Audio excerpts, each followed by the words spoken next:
আসসালামু আলাইকুম ওরহমতুল্লাহি ওয়াবারাকাতুহু। আলহামদুলিল্লাহি ওয়াহদা আল্লা নাবিয়্যা বা'দা।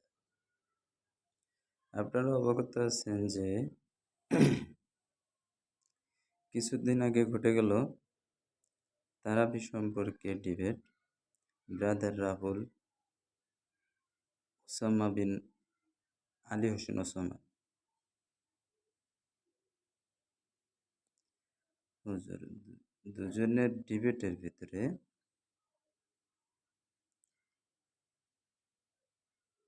তাদের ডিবেটের যে বিষয়বস্তু ছিল সে বিষয়বস্তু হলো রমজানের তারাবির নামাজ ৮ নাকি ২০।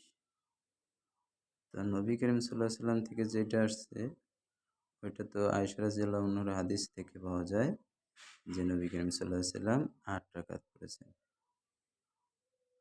পরবর্তীতে খেলাফত জামানায় ওমর রাদিয়াল্লাহু আনহুর খেলাফতে জামাতবদ্ধ করে যে নামাজ পড়ানো হয়েছে ওই নামাজ কয় রাকাত করে পড়ানো হয়েছে সেই বিষয়ে ডিবেটটা হয়েছে।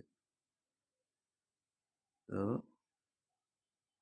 সর্বোপরি কথা হলো একটা যে সরাসরি যদি আপনার প্রমাণিত না থাকে, যেমন মনে করেন যে আপনি একটা জায়গা আপনার নিজের মনে করতেছেন, কিন্তু আপনার কাছে ওইটার দলিল নাই, দলিল আছে আরেকজনের কাছে, কিন্তু সবাই বলতেছে যে আপনিই এই জমির খাইতেছেন, তো আপনি দাবিদার, আপনিই মালিক।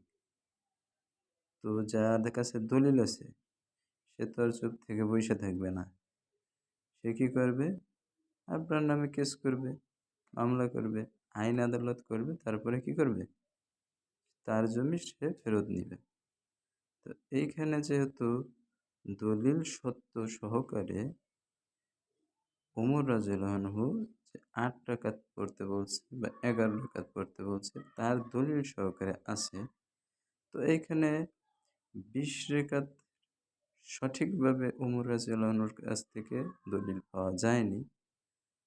তো এই বিষয়টা বোঝা যায় যে হাজার হাজার উলামা একরামও যদি এটাকে মানে যে এটার দলিল নাই, দলিল ভিত্তিহীন, তা এই হাজার হাজার উলামা একরাম মানলেই কি এটার দলিল হয়ে যাবে, নাকি এটার দলিল প্রয়োজন আছে?